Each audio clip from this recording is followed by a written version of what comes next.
From the kitchen. I have 10 viewers. I have 57 viewers. I have 93 viewers. I have 157 viewers. I have 212 viewers. I have 253 viewers. I have 291 viewers. 417 viewers. We have 457 viewers, and I'm going to just count like this for the entire half an hour of this conversation. 580 viewers. Alright, so welcome to my Skype with my dad. You guys can just listen in while I see what's going on in his world. I wonder if I can even Skype while I'm doing this. So, greetings from the kitchen at the studio. We're working on a new record. Today we worked on something that was a mashup of Prince and Wham. So I think I'm going to call it Wince. It's going to be nice. Here at Kensington, which is in West London, it's a uniquely quiet evening because everyone has gone to soccer, has gone to the football game. There's a doubleheader tonight. Everyone here is on the soccer league, so the good news is we have the place to ourselves to be nice and quiet. The bad news is I'm missing my first opportunity to play for the Kensington Kings tonight, so I'll take an apology from my 1,463 viewers for taking away my Wednesday 8 p.m. But it's all good. I've got some questions here, and I'm going to go through them. Snap. I'm turning on the chat room, and that thing looks crazy. Please come to London, Jason. All right, I am in London. Next question. Hello from Costa Rica. Ah, buenas. Jason, will you marry me? No, that's the usual. That's like the guy saying, free bird. All right, so check this out. So here's some questions. Domo fo show. What do I like the most and least about touring? Well, I mean, even right now when I'm working on the record, it's kind of like I'm touring. But touring is like going to work.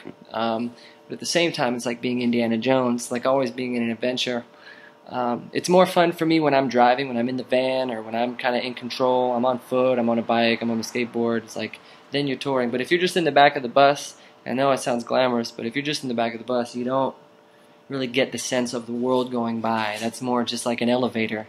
You leave a building, you get in the bus. It transports you to the next place. You really kind of miss nature when you're touring. So, I don't know. You create it. You design the tour you want to have. Let's see. Cougar Jen. What new song are you most excited about performing live in the future? There's a bunch. I don't know. There's a song I like called Who's Thinking About You Now? It's just a nice little handheld ditty you can pass off to a friend. Let's see. I didn't review these questions ahead of time. Alright, can you tell me in 10 words or less how awesomely awesome your shows with DMB at Wrigley will be? The shows with DMB at Wrigley will be awesomely awesome. There you go. Peace in the asks, as you progress as a songwriter, have you noticed a change in your style or writing process? I wouldn't say it's necessarily progress as a songwriter, but the more you do something, I mean, the more ways you have going about pulling it off. You know, the more tools you feel like you might have in your toolbox, things you've acquired over the years. You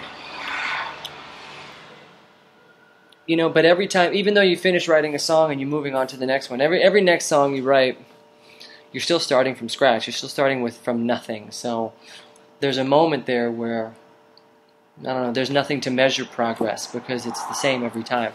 It's just, you have something, you have nothing, and then you have to create a vomitous something. Hey, has your style of music changed on the new album?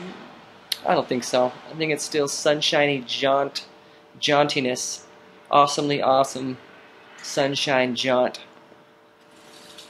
Are there any special guests on the new album? Yes. How about just yes or no questions from now on? Marcelina asks, is there a chance you'll record some songs of the beginning of your career? Yes. Wizard of Ozma asks, to what do you attribute your unique guitar playing style? No. About life and causes. How do you view your life? Anything you would have done differently? No, I wouldn't have done anything differently. And how I view my life is borderline amazement, borderline beach bum. I view my life as a observer. Whereas one thing I recently discovered in science, the mere act of observing something on the subatomic level, mere act of observing something, that thing that which you are observing will change simply because you are observing it. Therefore, you have this ability to transform something just by you looking at it, sending a certain energy to it. So if you add thoughts to your energy and intention to your energy, then watch out. You know what dreams may come out of your simply observing and having powerful, positive, intentional thoughts at something. The same thing can be seen looking at Dr. Emoto's work. He's the doctor who shared with us, I don't know if he discovered it, but he certainly shared with us what happens to water molecules if you project a positive thought on it. So say I've got a glass of water and I pull out a drop and put it on a glass, and I've written love on the glass of water. So then we look at the molecule of that love-blessed water, and we'll notice that the molecule looks like a snowflake, equally symmetrical, really beautiful. But then say you have a glass of water that has like war written on it, right? You look at the molecule from that, and not surprisingly, the dish, under the microscope, the water droplet will appear unsymmetrical. It'll look more like a mangled amoeba than it will a snowflake. And the same experience can be carried out through positive words, love-filled thoughts versus negative thoughts. So what I'm saying is, I view my life as an observer, one who does my best to use positive articulation and project upon the world a place of greatness filled with nothing but people and creatures who are experiencing their own greatness. A constant rising is what the world looks like to me, and I like that. Meeting you made me smile for a whole week and meant the world to me, says MCAT_15.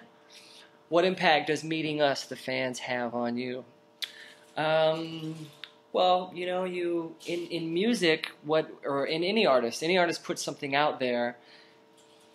When a fan and artist meet each other, when someone admires a painting and the painter's standing by and you have an opportunity to talk about it, the viewer, the listener, has an opportunity to hear themselves or experience themselves in the work, right? So when I meet someone, I instantly know that we have a sense of relatedness, you know, that we have something in common, that we share a similar view, that we like a similar sound. And so meeting people is a great feeling because I feel like I'm meeting people who are operating on my frequency, right? People who are like blood, people who are family. So I don't mind. You know, I've grown to really love that surprise. You know, when I make music, I don't really I don't know who exactly is going to listen. I just intend that, like, I don't know. I don't even want to get into the process because that's just bananas.